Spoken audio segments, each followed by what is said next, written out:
Donc là, je vais prendre la paire de devises AUD-USD. On va faire de même. On va venir ensemble essayer d'identifier les zones de support et de résistance. Figure chartiste aussi. Dites-moi, est-ce qu'on peut considérer ceci comme une épaule tête-épaule?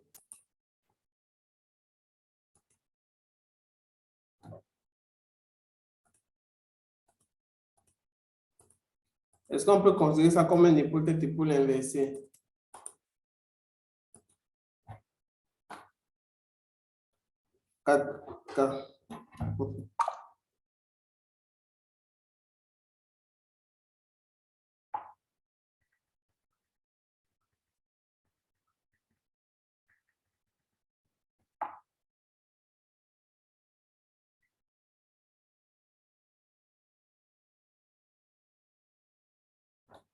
Oui. Faux.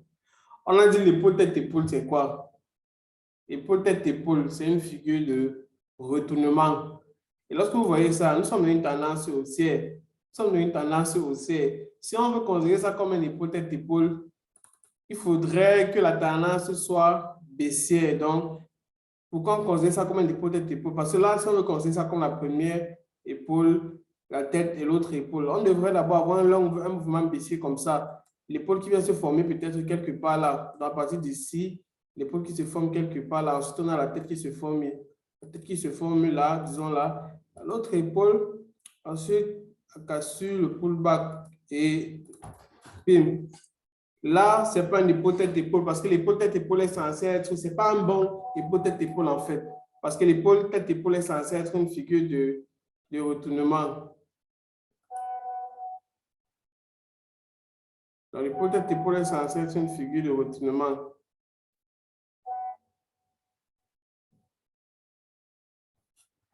Et là, ce n'est pas une figure de retournement. Yes. Voilà. Donc, vous verrez comme ça sur les marchés de temps en temps des petits pièges. Donc, tu peux venir là, tu repères un double top, double bottom. Mais pourtant, ce n'est pas réellement ça qui s'est formé. Je crois qu'il y a des exemples comme ça qu'on avait l'habitude d'envoyer dans le groupe. Donc, on prenait des graphiques et on envoyait, on vous demandait est-ce que c'est un double, est-ce que le double top que vous voyez est valide, est-ce que le double bottom que vous voyez est valide, etc., etc. Et après, chacun était censé donner des réponses avec des justifications. Donc, je vais essayer de trouver ces messages et les renvoyer dans vos différents groupes ou alors dans le grand groupe même. Donc, vous allez vous-même, personne des quiz, vous allez vous-même choisir. Donc, vous voyez là, par exemple, ce n'est pas une hypothèse épaule inversée parce que là, ce n'est pas une figure de retournement. Parce que là, le prix, ce n'est pas une figure de... Parce qu'on a une tendance haussière. Du coup, le prix continue juste de monter. Il retrace et continue de monter. Là, je suis allé à H1. Hein.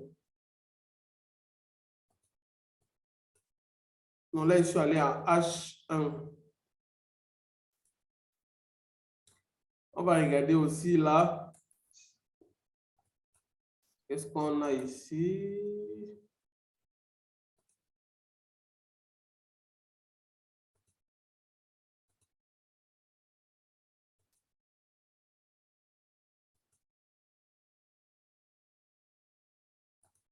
On va venir identifier, chercher les zones de support, support et résistance. Donc, actuellement, le prix est encore en haut là, mais on pourrait avoir ici une zone de support. Là, ici en H1. On pourrait avoir une zone de support ici. Donc là, ici en H1. Donc, le prix pourrait revenir jusqu'ici. Donc, le prix pourrait revenir là jusqu'ici, dans cette zone avant de remonter. Ce support-là que j'ai identifié en H1. Ce support, dans cette même zone, si on regarde avec d'autres paramètres, on verra qu'ici, il y a un order bloc. Mais nous, ce qu'on va entrer pour le moment, sont les zones de support et de résistance. Donc là, il y a un support à ce niveau. Donc, il y a un support à ce niveau et on va s'attendre. Donc, vous pouvez modifier les couleurs de votre support. Le support en vert, la résistance en rouge. Donc là, j'ai ma zone de support. Et je peux également avoir une résistance ici. On peut avoir une résistance ici. Donc, le prix peut continuer de buy jusqu'à ce niveau-là avant de se retourner. Par exemple, le prix peut continuer de buy jusqu'à ce niveau et se retourner après. Donc, comme je vous ai dit hier, tout ce qui monte finit par redescendre, tout ce qui descend finit par remonter. Donc, c'est un peu ça. Tout ce qui monte finit par descendre, ce qui descend finit par monter. Et comme je vous ai dit, on ne va pas utiliser juste... il y a plusieurs confirmations que nous avons vues avec les différents types de bougies. Là, ils sont en H1, par exemple. J'ai identifié ma résistance en H1. Ce n'est pas H1 qui va venir prendre ma position. Donc, ce n'est pas H1 qui va venir chercher la confirmation. Je vais descendre au fur et à mesure, puis descendre M30. Je regarde si les bougies de confirmation. M15, etc., etc., etc.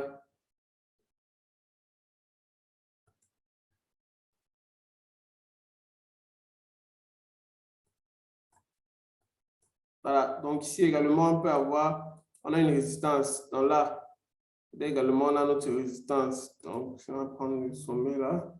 Là également, on a notre résistance. On va mettre la résistance en rouge.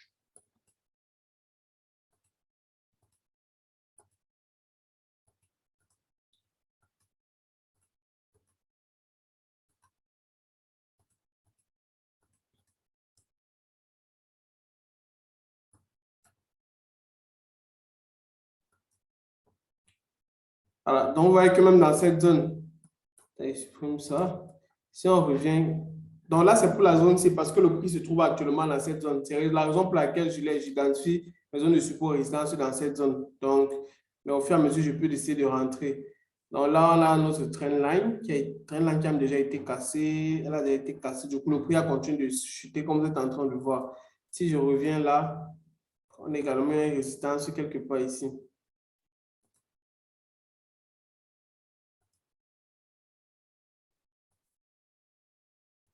Également une résistance ici. Mais là, si on veut réellement regarder ça, c'est ce qu'on appelle un order block. Je vois un été là-bas. Où ça, où ça, où ça? Ah, épaule, tête, épaule. Yes. Là, on peut avoir une épaule, tête, épaule parce qu'ici aussi, on a un support. Un support quelque part là. On a un support quelque part là. Vous voyez que quelqu'un aurait pu entrer loin ici, quelqu'un aurait pu entrer ici. Quelqu'un peut encore venir, mais moi, personnellement, je ne peux pas venir prendre de position ici. Si je veux prendre une position en sell ou en buy, si je prends le buy, il va attendre le prix ici. Si je prends le sell, il va attendre le prix soit ici, soit dans l'une de ces trois zones. Maintenant, quand le prix arrivera dans chacune de ces différentes zones, je vais attendre d'avoir des confirmations sur les différentes bougies que nous avons vues. Donc, c'est un peu ça. Donc, je vais attendre que le prix arrive dans ces différentes zones, attendre d'avoir des confirmations et tout avec les différentes bougies et venir prendre ma position. Dans le tendance haussière, ensuite épaule. Donc là, on a épaule, tête, épaule. Si je mets le graphique en... Donc, on a épaule, tête, épaule. Donc, vous voyez, épaule, tête, épaule. Donc, quand épaule, tête, épaule se forme comme ça, que le support s'est cassé, on va s'attendre à ce que le prix continue de sell jusqu'à ce niveau avant de remonter ou encore que le prix revienne encore plus bas. Parce que vous voyez, plus bas, il y a encore des supports, il y a encore des supports là jusqu'en H4. Donc, au fur et à mesure qu'on agrandit, en fait, il y a toujours des supports. Donc, maintenant, c'est à nous de repérer les différents supports. Moi, j'aime repérer mes supports en fonction de l'évolution du prix. Donc, j'identifie mes supports tels que le prix est en train d'évoluer. Là, par exemple, le prix est dans cette zone. Le prix est ici. Je ne vais pas venir tracer un support. Moi, je ne vais pas venir tracer un support qui est loin ici à 0,4. Pourtant, le prix est encore à 0,68. Donc, c'est un peu ça.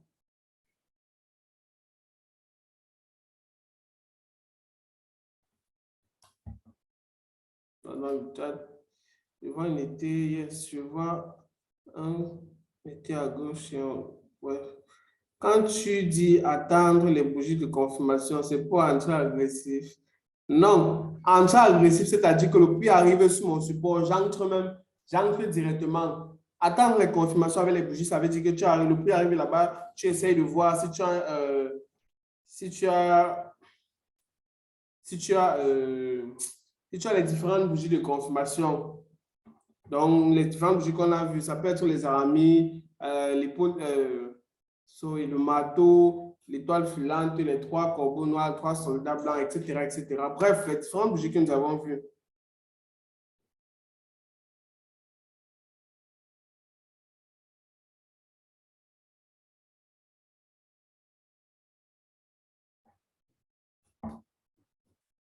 Oui, mais notre PE serait déjà touché.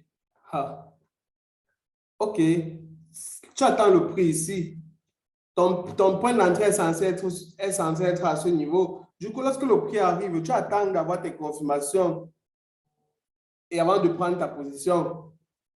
Tu peux entrer de façon agressive, de telle sorte que dès que le prix arrive sur ton support, tu prends ta position. Ça dépend de toi.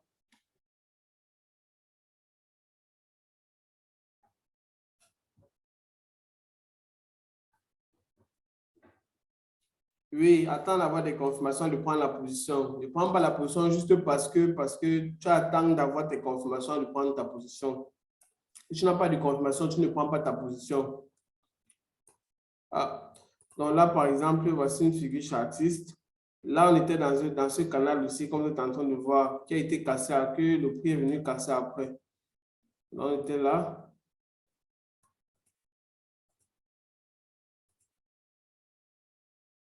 Ça, c'est un drapeau, c'est un biseau. C'est pas le biseau. On doit avoir, on dit une figure chartiste doit avoir au moins 3 points de contact. Donc là, on a le premier point de contact. Là, on a juste le deuxième. Donc, on ne va pas considérer celle-ci. Donc, on va revenir ici. Là, on a le 1, 2, 3. On a le troisième point de contact. Donc, on a notre biseau qui s'est formé ici. Donc, voilà un biseau. Ici, on a 1, 2, 3. On a plus de 3 points de contact. Et vous voyez que le prix est revenu où? Le prix est revenu à notre niveau de résistance. Vous voyez que le prix est revenu à notre niveau de résistance.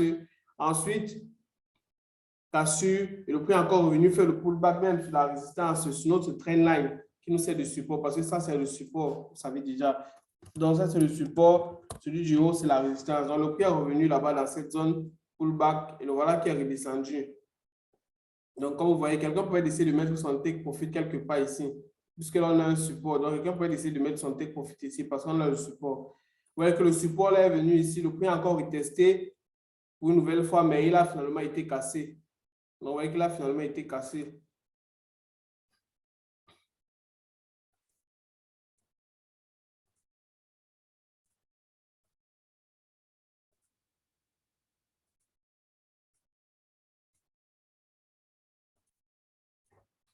Donc, ce sont les bougies des confirmations finales. Les bougies font partie des confirmations. Il y a plusieurs confirmations. Yes, j'ai vu, il y a le triangle descendant, mais bon, après, tu vois que c'est pas, tu as un triangle descendant ici. Donc, celui qui avait pris, il est quand même sorti, il a quand même eu un léger profit avant que le prix ne se retourne, avant que le prix ne retourne en bas. Non, il a quand même pris un léger profit avant de sortir en break-even quelque part. Parce que s'il a fait le break-even jusqu'ici, puisque là, on avait le dernier plus haut. Donc, s'il a fait le break-even quelque part, là, il est sorti quand même en profit. Parce que là, on a un triangle descendant. Et l'objectif est censé être la distance ici. Et là, je suis en H1, je rappelle. Donc, vous voyez qu'il a quand même pris une bonne partie de profit. Donc, on voit que là, voilà, pratiquement près de, près de 180 pips, c'est beaucoup. Quelqu'un pourrait essayer de mettre son TP même à 100 pips, 120, 80 même. Comment savoir quel support, résistance ou zone de prix peut rejeter ou bien casser? Parce qu'il y en a toujours qui se forment. Oui, tu verras les zones de support, des résistances de partout. Si je vais dire, tu verras plusieurs zones de support, plusieurs zones de résistance. Maintenant, tu vas attendre, si tu vois une zone de support qui a, par exemple, qui a été testée plusieurs fois, voilà, il est fort probable que cette zone de support-là se casse. Et une zone de support n'est valide si il a été testé minimum 2 à 3 fois. Donc, minimum 2 à 3 fois. Donc, que le prix est venu là. Là, on peut voir, on peut se dire que ça a été testé sur une seule fois, mais ce n'est pas une seule fois. Pourquoi? Parce que là, je suis en H1. Mais si c'est ça M15, vous allez voir que le prix est venu tester là plusieurs fois avant de partir en bail. Donc, tu vas attendre que ton support soit testé au moins 2 à 3 fois avant de considérer. Et quand un support est trop testé plusieurs fois, il finit par se casser. Comme vous voyez, il finit par se casser ici. Pareil ici, le prix peut arriver ici. Et il remonte, il vient dans cette zone. Donc, ceci nous sert, mais de nouveau, ceci nous sert par la suite, pardon, de zone de prix.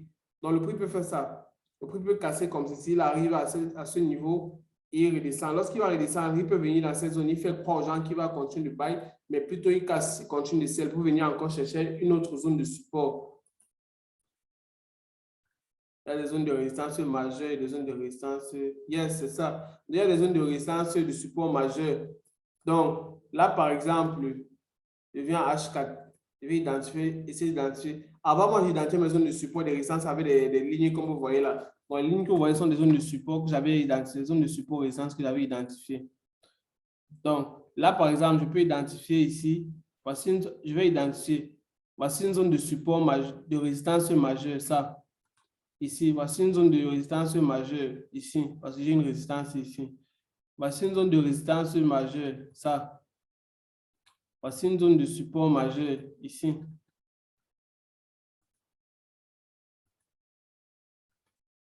Voilà, et regardez, vous voyez que là, voilà, ma même zone de prix revient ici.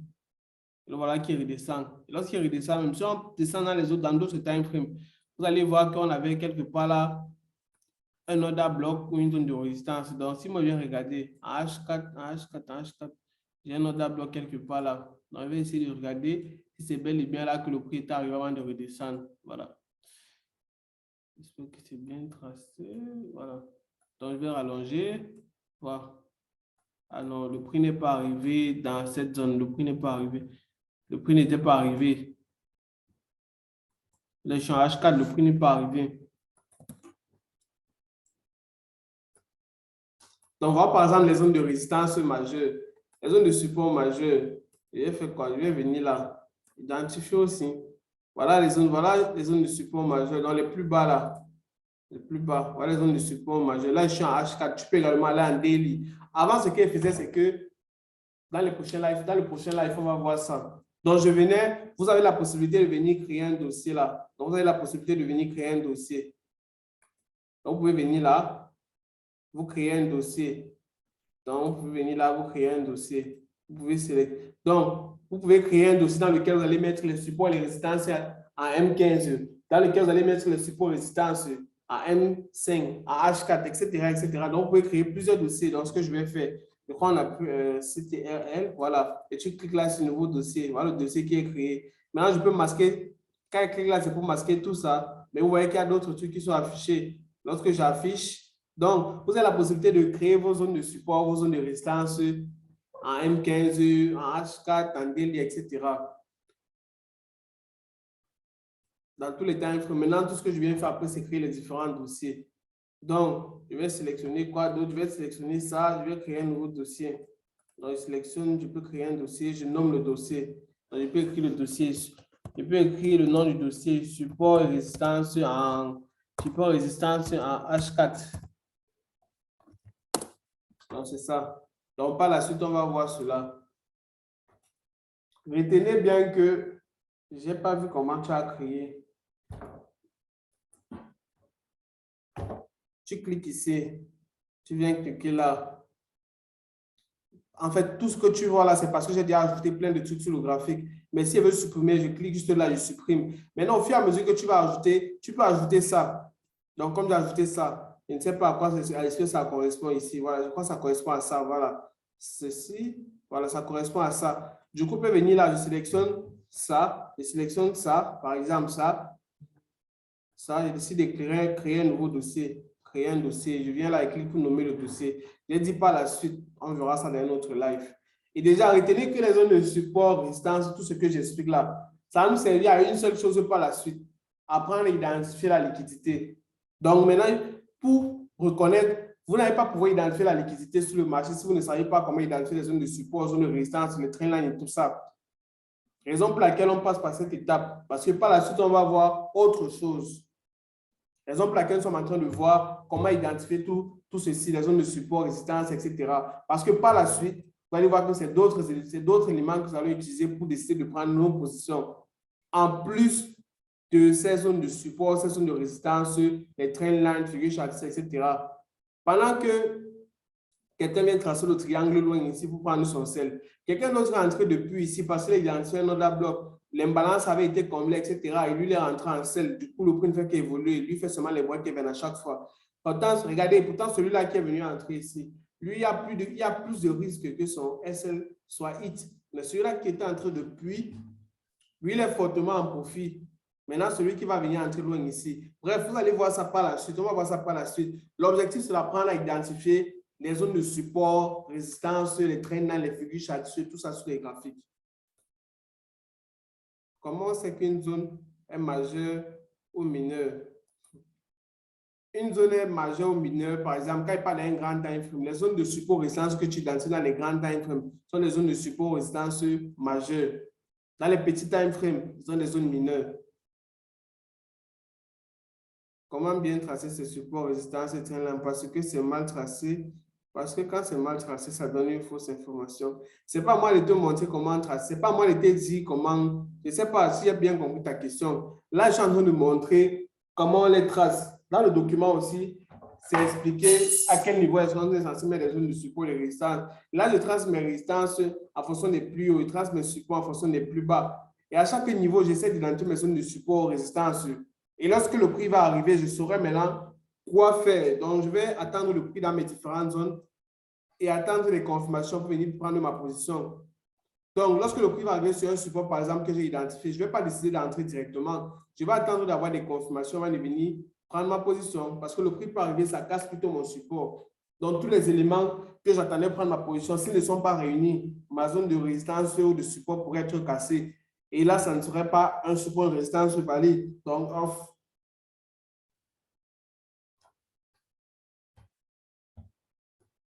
Equal low. Quand on va avancer, vous allez voir que ce que vous appelez zone de support résistance majeure, là, ça a plutôt un autre nom. Un autre nom qu'on va, ce qu'on appelle equal low. Et on ne va même pas traiter. Et bref. Faut pas que je parle des trucs. Quelles sont ces confirmations? Chaque fois que vous posez les mêmes questions, quelles sont ces confirmations? Les confirmations sont les différentes bougies qu'on a vues ici. Ça va identifier la tendance. Si tu as une tendance baissière, fortement baissière, l'analyse fondamentale aussi, c'est une confirmation, oui. Oui. Donc, tu peux identifier un support là. Tu as les news qui sortent positifs sur le dollar. Si les news sont sorties positives sur le dollar, qu'est-ce que tu vas venir faire ici? Les news sont positifs, en fait. Tu sais que le prix va aller jusqu'à un certain niveau avant de remonter. Du coup, il serait préférable de chercher des opportunités à la vente avant, lorsque les news sortent là, pardon, lorsque les news sortent. Je vois les gens dans le live avec les noms Daniel.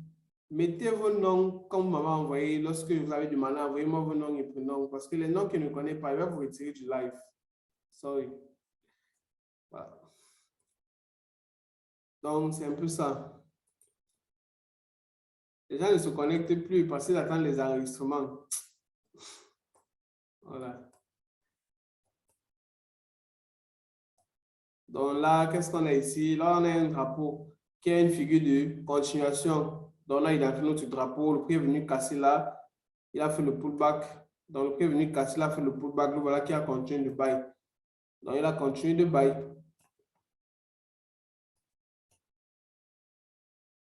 Ici, qu'est-ce qu'on avait? Voici une zone de range. Voilà, on parlait du range récemment. Voilà une bonne, voilà même une bonne, comment dire, voilà un exemple, un bon exemple. Ils vont Wanda. Il y a ceux qui sont connectés, mais le réseau n'est pas bon. Navré pour toi, vraiment, c'est pas, je ne sais pas ce que je peux dire d'autre. Navré. Ah, donc là, on est en train de, voilà, par exemple, dans cette zone, épaule, tête. Non, là, on a un triple, c'est W, c'est triple W, c'est triple top. C'est triple bottom, c'est triple top. Donc, toi, quand le prix arrive sur tes roues bien balance, tu confirmes avec tes bougies et tu prends en position. Oui, ça fait des bougies. Confirme à l'aide de mes bougies aussi, oui. Je confirme à l'aide de mes bougies, c'est ça. Voilà, triple bottom. Et qui? L'autre dit top, l'autre dit bottom. Finalement, c'est quoi? Je vais prendre la réponse de la majorité. C'est bottom ou c'est top?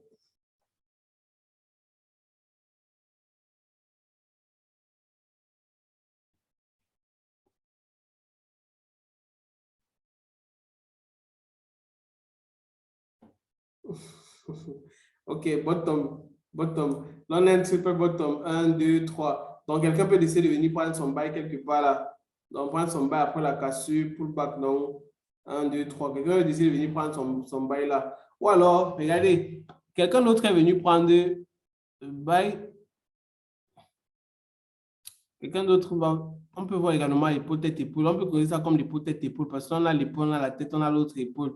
Donc, quelqu'un peut venir prendre son bail ici. Mais vous voyez que celui qui a pris son bail, vous voyez que, je crois que c'était ça que j'expliquais hier. Non, voilà. Vous voyez que le prix est venu, le prix n'a pas pu traverser cette zone parce qu'on avait ici notre résistance. Et du coup, quelqu'un qui est là, quelqu'un qui est venu prendre son bail, par exemple, là, et qui a mis le SL ici, c'est un exemple. Lorsqu'il va voir le prix en train de descendre, il va déplacer le stop loss, déplacer le stop loss, déplacer le stop loss parce qu'il espère que voilà, il trade ce qu'il veut, mais il ne trade pas ce que le marché est en train de lui montrer.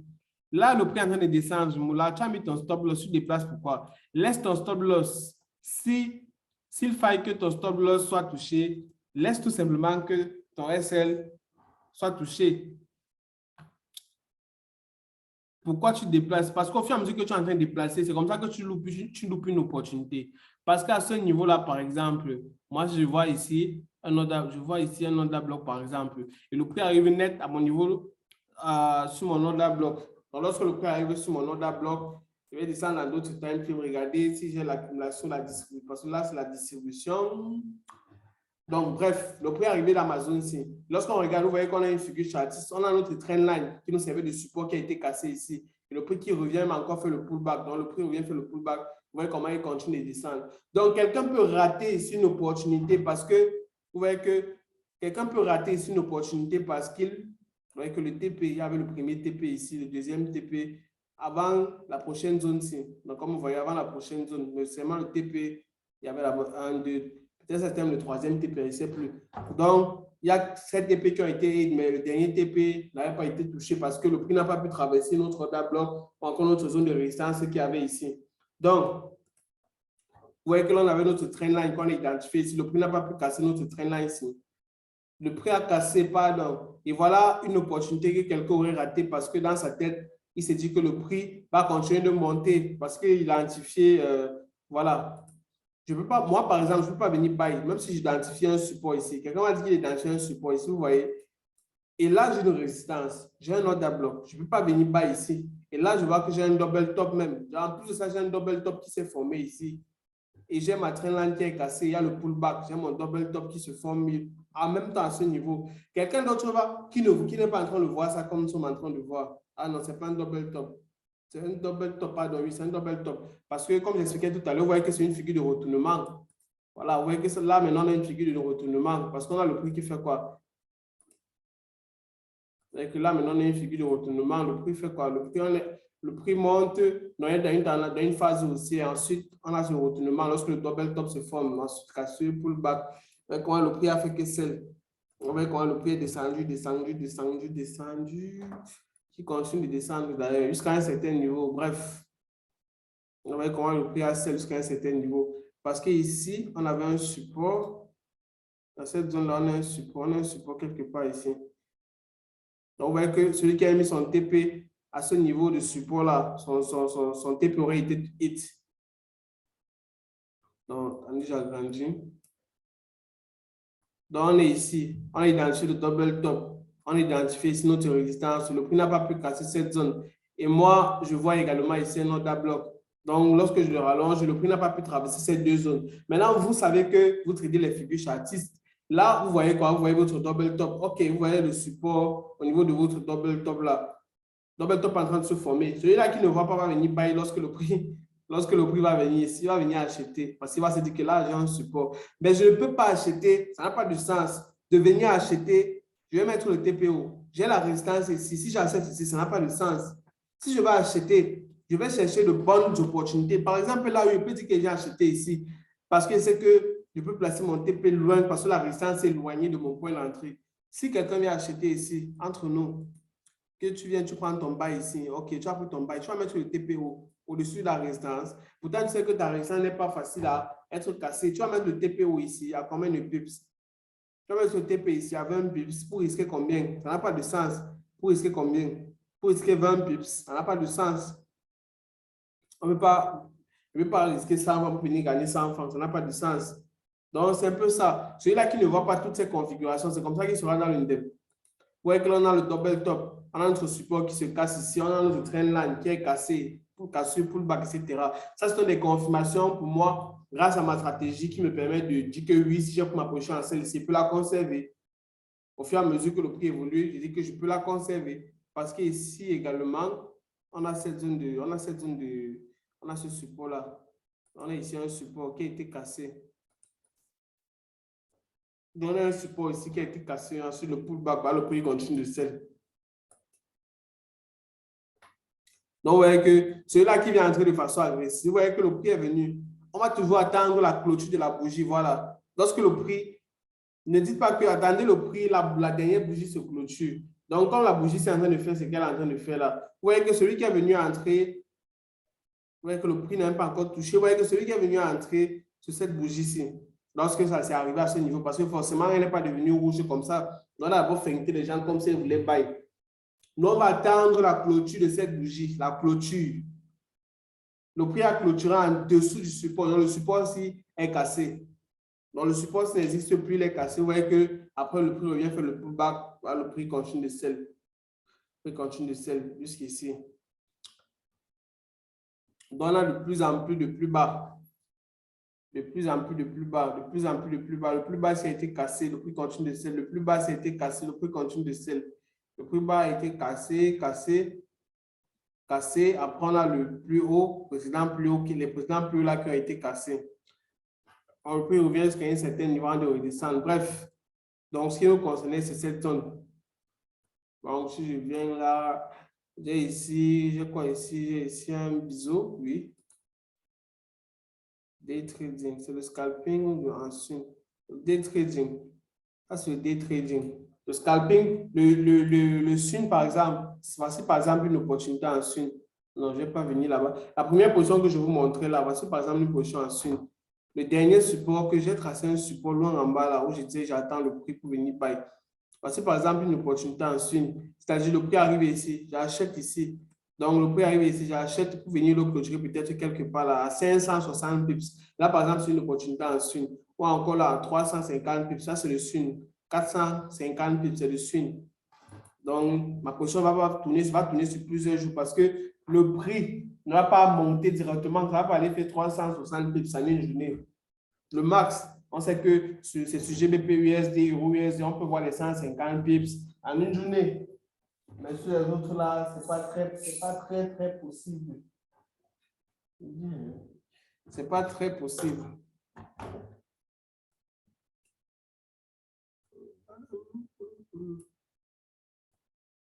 Voilà, donc vous voyez là, on est dans notre drapeau ici.